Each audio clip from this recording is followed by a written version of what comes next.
ഇന്ന് ഞാൻ സാധാരണ ഒരു കൃഷി സംബന്ധമായ കാര്യമല്ല ഞാൻ പറയുന്നത്. ഇന്നെനിക്ക് എൻ്റെ ഒരു കൂട്ടുകാരൻ പറഞ്ഞു തന്ന ഒരു കഥ, അത് നിങ്ങളോട് ഷെയർ ചെയ്യാം എന്ന് കരുതി. സാധാരണ കൃഷി സംബന്ധമായ കാര്യങ്ങൾ എനിക്ക് പറയാൻ താല്പര്യമാണ്. എന്നിരുന്നാൽ പോലും ഇത് ഞാൻ കേട്ടപ്പോൾ എനിക്കുണ്ടായ ഒരു സന്തോഷത്തിനും ഒരു സങ്കടത്തിനും ഒരതിരില്ലായിരുന്നു. അതുകൊണ്ടാണ് ഈ കഥ ഞാൻ ഇവിടെ പറയുന്നത്. ഒരു വേഴാമ്പലിൻ്റെ കഥയാണ്. വേഴാമ്പലിനെ കുറിച്ച് ഇത് പലർക്കും അറിയാം എന്ന് എനിക്ക് തോന്നുന്നു. വേഴാമ്പലിൻ്റെ ജീവിതത്തിൻ്റെ കഥ എന്നൊക്കെ പറയാം. പല നാട്ടിൽ ഇതിനെ പല പേരാണ് പറയുന്നത്. മഴവിളക്ക് വേഴാമ്പൽ എന്നൊക്കെ പറയും. ഈ വേഴാമ്പൽ മനുഷ്യൻ്റെ അതേ ജീവിത രീതി തന്നെയാണ്. ഒരു ഭാര്യ, പിന്നെ കുട്ടികൾ. മനുഷ്യൻ്റെ രീതി എന്ന് പറയുമ്പോൾ പലർക്കും ഒരു അതിർത്തി കാണാം. എന്നിരുന്നാൽ പോലും ഞാൻ ഈ കഥ പറയുകയാണ്. ഈ വേഴാമ്പലിൻ്റെ കുട്ടി വലുതായി അതിന് പ്രായപൂർത്തിയായതിനു ശേഷം ആ വേഴാമ്പൽ അതിൻ്റെ ഇണയെ അന്വേഷിച്ച് നടക്കുകയാണ്. ഇണയെ അന്വേഷിച്ച് അവർ ദിവസങ്ങളോളം മാസങ്ങളോളം നടന്ന് ലാസ്റ്റ് ഒരു ഇണയെ കണ്ടുപിടിച്ച് കഴിഞ്ഞാൽ ആ ഇണയെ നമുക്ക് തന്നെ അറിയാമല്ലോ, ഒരു മാളത്തിലേക്ക്, ഒരു പൊത്തിലേക്ക്, മരത്തിൻ്റെ ഏറ്റവും മുകളിലുള്ള ഒറ്റയ്ക്ക് നിൽക്കുന്ന ഒരു മരത്തിൻ്റെ മുകളിലേക്ക് ഈ ഇണയെ കൊണ്ടുവന്ന് പാർപ്പിക്കുകയാണ് ചെയ്യാറ്. അങ്ങനെ അവരുടെ ജീവിതം നല്ല സന്തോഷകരമായി, ദുഃഖങ്ങളും സന്തോഷങ്ങളും അടഞ്ഞ ഒരു ജീവിതമായി മുന്നോട്ട് നീങ്ങുമ്പോൾ അവർക്കുണ്ടാകുന്ന പ്രതിസന്ധി നിങ്ങൾക്കറിയാമല്ലോ. ഏത് ഇണ ചേർന്നാലും അതിന് മുട്ടയിടേണ്ട സമയമാകും. മുട്ടയിടേണ്ട സമയമാകുമ്പോൾ ഈ മഴമുഴക്കി വേഴാമ്പൽ ചെയ്യുന്നത് എന്താണെന്ന് വെച്ചാൽ ഈ സ്വന്തം തൂവലുകൾ കൊത്തിപ്പറിച്ച് മുട്ടയിടാനുള്ള സൗകര്യം ഉണ്ടാക്കുകയാണ്. അങ്ങനെ അവർ ജീവിതം കൊണ്ടുനടക്കുന്ന സമയത്ത് ഈ പെൺവേഴാമ്പൽ അങ്ങനെ മുട്ടയിട്ട് തുടങ്ങുന്നു. നമ്മളെല്ലാം വിചാരിക്കുന്ന പോലെ ആൺവേഴാമ്പലും പെൺവേഴാമ്പലും മുട്ടയിടുന്ന സമയത്ത് പുറത്തായിരിക്കും ആൺവേഴാമ്പൽ, പെൺവേഴാമ്പൽ കൂട്ടിനകത്തും. അപ്പോൾ എന്ത് ചെയ്യുന്നത് വെച്ചാൽ ഈ ആൺവേഴാമ്പൽ ഈ കൂടിൻ്റെ മുൻഭാഗം മൊത്തമായിട്ട് അടയ്ക്കുക എന്നാണ്. പുറത്തുനിന്നുള്ള ജീവികൾ അകത്തേക്ക് കടക്കാതിരിക്കാനുള്ള ഒരു മുൻകരുതലാണ് ഈ പെൺവേഴാമ്പൽ ആൺവേഴാമ്പൽ ചെയ്യുന്നത്. മൊത്തം അടയ്ക്കുന്നതിനോടൊപ്പം പെൺവേഴാമ്പലിൻ്റെ കൊക്ക് പുറത്തായിട്ട് ഇരിക്കുന്ന രീതിയിലാണ് ചെയ്യുന്നത്. അപ്പോൾ നമ്മൾ നോക്കുമ്പോൾ എന്ത് കാണും? പെൺവേഴാമ്പലിൻ്റെ കൊക്ക് മാത്രം നമുക്ക് കാണാൻ സാധിക്കുകയുള്ളൂ. അങ്ങനെയാണ് മുട്ടയിടുന്നതും. അങ്ങനെ മുട്ടയിട്ട് ലാസ്റ്റ് പെൺവേഴാമ്പൽ തന്നെ അതിൻ്റെ മുകളിൽ അടയിരിക്കുന്നു. ഈ അടയിരിക്കുന്ന സമയത്ത്, ഈ മുട്ടയിടുന്ന സമയത്തൊക്കെ ആൺവേഴാമ്പലിൻ്റെ ഡ്യൂട്ടി എന്താണെന്ന് വെച്ചാൽ പെൺവേഴാമ്പലിന് കൊടുക്കാനുള്ള ഭക്ഷണം ഉണ്ടാക്കുക എന്നാണ്. അത് കിലോമീറ്ററുകൾ പറന്ന്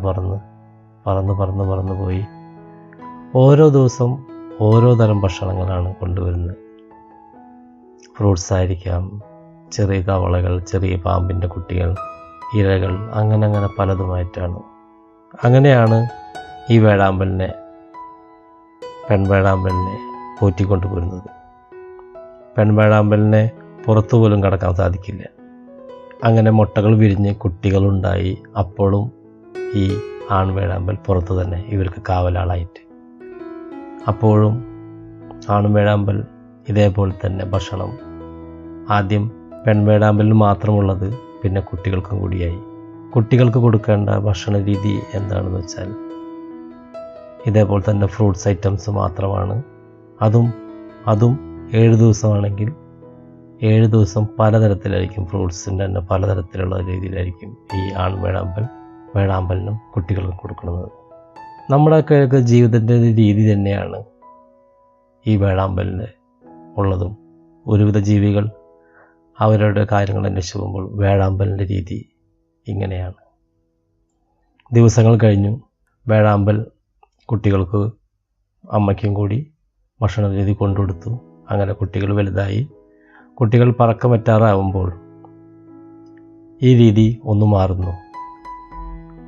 കാരണം എന്താണെന്ന് വെച്ചാൽ തള്ളവേഴാമ്പൽ നല്ല സുന്ദരിയായി ചിറകളൊക്കെ മുളച്ച് നല്ല സുന്ദരിയായി നല്ല ഭംഗിയുള്ള പക്ഷിയായിരിക്കുമ്പോൾ ആൺവേഴാമ്പൽ ഇവർക്ക് കൊടുക്കേണ്ട തീറ്റയ്ക്കും ഭക്ഷണത്തിനും എല്ലാത്തിനും കൂടി അങ്ങോട്ടും അലഞ്ഞു നടന്നപ്പോൾ ആൺവേഴാമ്പൽ ഭക്ഷണമൊന്നും കിട്ടാതെ എല്ലും തോലുമായിട്ടിരിക്കുന്ന ഒരു ആൺവേഴാമ്പലായി മാറുന്നു.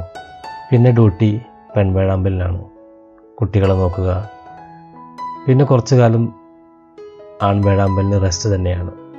കുട്ടികളുടെ കാര്യം നോക്കുക, കൂട്ടിൽ കിടന്നുറങ്ങുക. ആ സമയത്ത് ഭക്ഷണം തേടിപ്പോകുന്നത് പെൺവേഴാമ്പലാണ്. ഈ പെൺവേഴാമ്പൽ അടയിരിക്കുന്ന സമയത്തുണ്ടാകുന്ന ഭക്ഷണത്തിൻ്റെ വേസ്റ്റും അതേപോലെ തന്നെ കാഷ്ടവും പെൺവേഴാമ്പൽ അത് പറക്കിയെടുത്ത് ആൺവേഴാമ്പലിന് കൊടുത്ത് പുറത്തേക്ക് കളയുകയാണ് ചെയ്യുക. ഒരിക്കലും പെൺവേഴാമ്പൽ മരത്തിന് താഴെ തന്നെ ഇടുന്നില്ല. കാരണം മറ്റുള്ള ജന്തുക്കൾ ഇതിൽ മുട്ടയിട്ടുന്നു മനസ്സിലാക്കി കഴിഞ്ഞാൽ, കുറേ കാഷ്ടങ്ങൾ അടുത്തടുത്ത് കണ്ടു കഴിഞ്ഞാൽ മറ്റുള്ള ജീവികൾ ഇതിലേക്ക് വന്ന് ഇവരെ കുട്ടികളെയും ഇയാളും പിടിക്കുന്നതായിരിക്കും. അതിൽ നിന്ന് രക്ഷ നേടാൻ വേണ്ടിയിട്ടാണ് ആൺവേഴാമ്പലിന് കൊടുത്തിട്ട്, അതും ആൺവേഴാമ്പൽ കൊടുക്കുന്ന രീതിയും അത് കൊണ്ടു കളയുന്ന രീതിയും വെവ്വേറെയാണ്. കാരണം പലയിടത്തായിട്ടാണ് കാഷ്ടം കൊണ്ടുവിടുന്നത്. അങ്ങനെ ഒരു രീതിയാണ് ഈ പെൺവേഴാമ്പലിനും ആൺവേഴാമ്പലിനുള്ളത്. കാലങ്ങൾ കഴിഞ്ഞു. ഇതിലാരെങ്കിലും ഒരാൾ മരണപ്പെട്ടാൽ ഈ ആൺവേഴാമ്പൽ പുറത്തു പോയിട്ട് ഭക്ഷണം കൊണ്ട സമയത്ത് ഏതെങ്കിലും വേറെ ക്ഷുദ്രജീവികളാൽ പിടിക്കപ്പെട്ടാലോ മരണപ്പെട്ടാലോ ഒരിക്കലും പെൺവേഴാമ്പൽ പുറത്തു വരികയില്ല.